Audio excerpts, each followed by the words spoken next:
Hey folks, how y'all doing? This is Game Geeks and I'm your host Kurt Wiegel. Today we're talking about the new Star Trek role-playing game that is relatively hot off the presses compared to some of the things we talk about. Now, Star Trek has a long and storied history in the role-playing world. There have been several versions of it. The original came from FASA back in the 80s, I believe.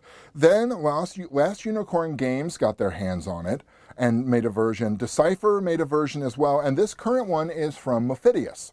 Now, this uses their 2d20 system, which sees the light of day in such other games as their coding game. So, what this is it is obviously a Star Trek game set in the Star Trek universe. This presumes that you are a character in Starfleet.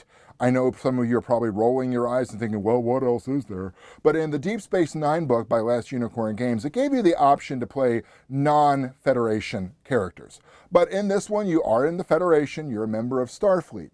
The character you build is built through a life path system, including such things as what is your race, where did you grow up, what was your upbringing like, what did you do in the academy, how long have you been a Starfleet officer, what are some of your experiences, and then some finishing touches.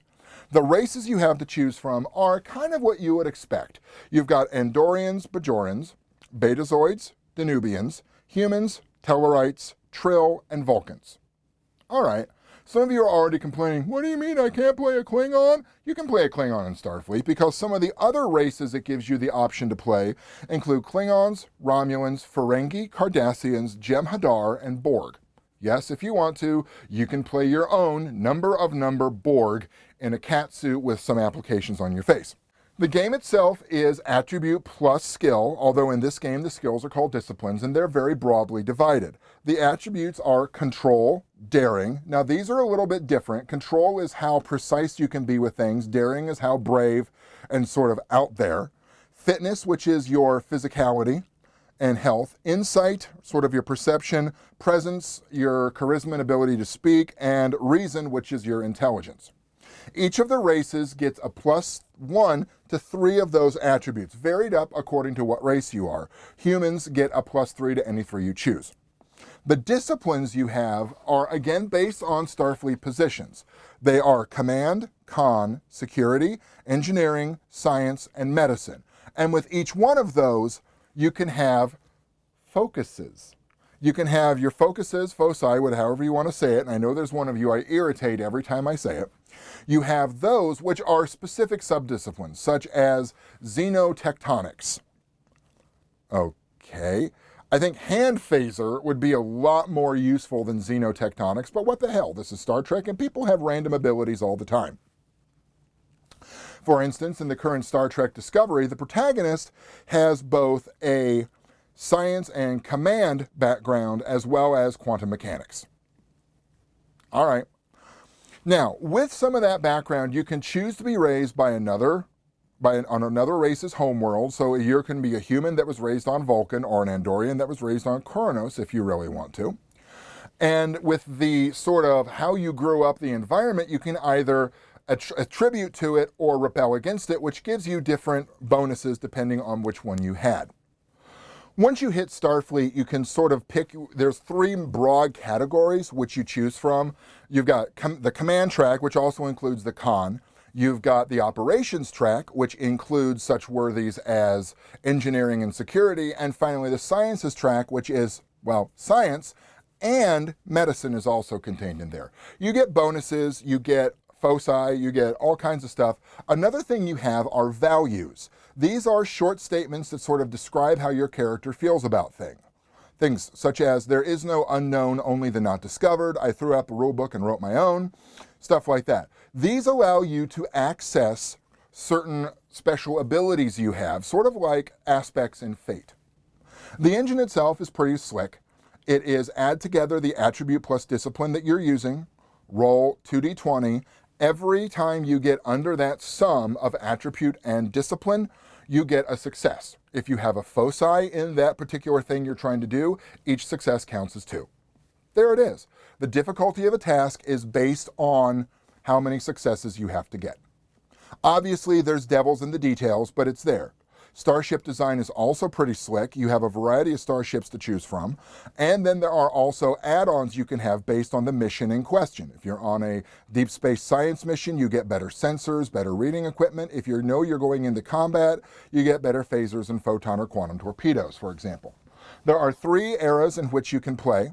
That is the Enterprise era, which is where you're first going out into space and first contact and discovery. There's the original series era, and then there's what's called the Next Generation era. This obviously excludes the J.J. Abrams reboots, although there's absolutely no reason you can't use the original series era with a few modifications for your J.J. Abrams reboots if you want to. The current Star Trek Discovery series is somewhere between Enterprise and original series, so it's kind of up to you which way you want to go on that. Mechanically, there's very little difference between the eras, mostly based on what races you're around and what technology you have available. All right, the book itself is gorgeous. Aside from some starship pictures from the original series and movies, all the art in here is new, so we don't have any awkward pictures of Riker or Troy. It's very evocative of the setting, and the book itself is beautifully put together. Now, I'll be upfront about something. I've never been the biggest Star Trek fan. It's sort of been one of my guilty pleasures.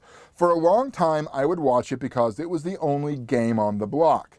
Then other series started popping up, Babylon 5, Andromeda, Farscape, and I realized some of the things I didn't like about Star Trek were its over-reliance on technology, the fact that no characters ever really evolved or changed, and finally, I don't agree with Roddenberry's view of the future. I don't think everyone is ever all going to get along, hold hands, and sing Kumbaya, except in an agnostic way because the Federation has sort of moved away from religion. So I don't necessarily buy their setting, although there's absolutely nothing wrong with this book. You can easily apply those, take out those things you don't like.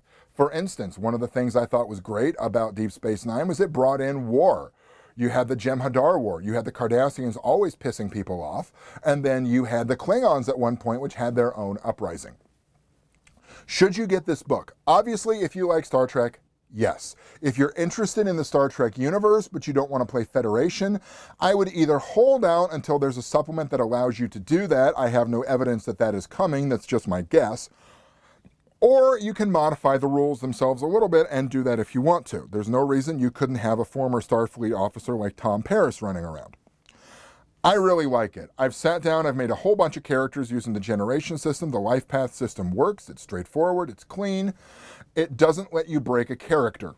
So even your most apt character will still have a 20 to 30% chance of failing at any time they roll that d20.